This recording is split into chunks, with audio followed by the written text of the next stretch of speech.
Hello everyone, दोस्तों मैं अरुण शर्मा। आप देख रहे हैं द सोच। दोस्तों बड़ी बात करने वाले हैं महाराष्ट्र के सबसे सियासी पैतरे के बारे में, अजित पवार के बारे में। कि अजित पवार ने खुद चाचा की नाव डुबोकर बीजेपी की नैया को पार लगा दिया। पर सूत्रों के हवाले से खबर है कि बीजेपी में उनकी दाल शायद नहीं गली, क्योंकि उन्होंने चुनाव के दौरान बीजेपी को जमकर लताड़ लगाई थी और बीजेपी उनको इस बार खींचने के मूड में। दोस्तों अगर आप चैनल पहली बार है, जुड़ सकते हैं सारी वीडियो को। दोस्तों बात करते हैं अजित पवार के बारे में। अजित पवार ने अपनी चाचा की जिस तरीके से पार्टी का अंत कर दिया और उनकी नाव को डुबोकर ही पूरा चैन लिया।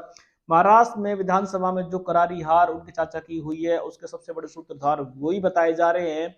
पर बीजेपी से उनके विचार शायद नहीं मिल पाएंगे, क्योंकि सूत्रों के हवाले से खबर है अजित पवार को बीजेपी इस बार सेट करके रखेगी, क्योंकि उन्होंने चुनाव के दौरान योगी को आउटसाइडर बताया था।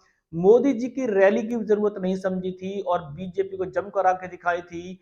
भले ही वो आज बीजेपी को जिताने के लिए सबसे बड़ा हिस्सा रहे हो, पर बीजेपी ना तो उनको सीएम पद देने वाली है, ना उनको कोई बड़े मंत्रालय मिलने वाले। पहले तो बीजेपी उन पर मेहरबान थी, पर बीजेपी ने रातों रात अपने मंत्र चेंज किए। वो मेन कमान देवेंद्र फडणवीस को देना चाहती है।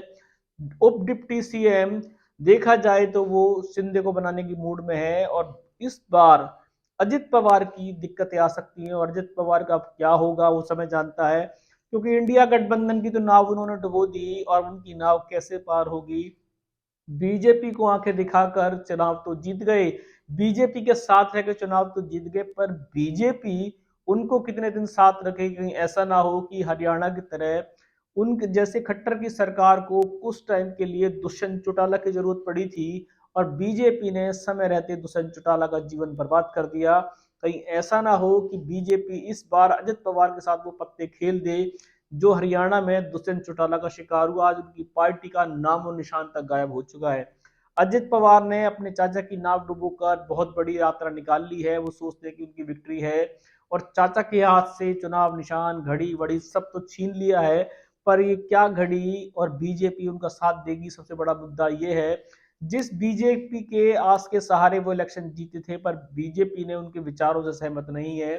बीजेपी ने चुनाव प्रचार के दौरान योगी को आउटसाइडर बताना, कटेंगे तो बटेंगे के नारे के लिए जिस तरीके से योगी को घेरा जा रहा था, मोदी जी पर सवाल उठाए जा रहे थे, बीजेपी उस टाइम तो शायद कुछ कह नहीं सकती थी। पर आज बीजेपी की प्रचंड जीत है, उसमें कुछ हिस्सा अजित पवार का भी है, पर वो हिस्सा बीजेपी कितने रूप में लेगी और अजित पवार की दाल कितना दिल गले, क्योंकि इस बार उनको उप मुख्यमंत्री पद का मिलने के भी लाले पड़ सकते हैं, क्योंकि बीजेपी देवेंद्र फडणवीस को कमान देने की सोच रही है और उप डिप्टी सीएम सिंधे को बनाने के आकाश लगाए जा रहे हैं। अगर ये पद भी उनको नहीं मिलता है तो अजित पवार की नैया कैसे पार होगी। दोस्तों फिलहाल महाराष्ट्र में उलटफेर जारी है।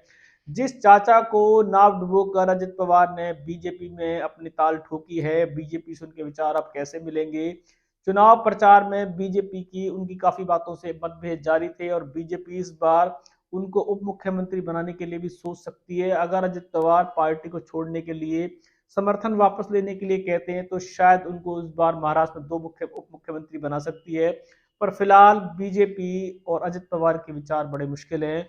कुछ जगह बीजेपी उनको साइडलाइन करने की कोशिश करेगी। इस रुझान पे नजर बना के रखेंगे कि अजित पवार का घड़ी लेने से क्या समय अच्छा आएगा। क्या अजित पवार ने अपने चाचा को धोखा देकर बीजेपी में उनकी दाल गलेगी? क्या वास्तव में उनका ये निर्णय उनके लिए आगे लाभकारी होगा? समय से पहले बताएंगे। अगर आप चैनल पहली बार है, जुड़ सकते हैं आगामी सभी वीडियो। दोस्तों मैं अरुण शर्मा मिलूंगा नई सोच के साथ। अपना ध्यान रखें। नमस्कार।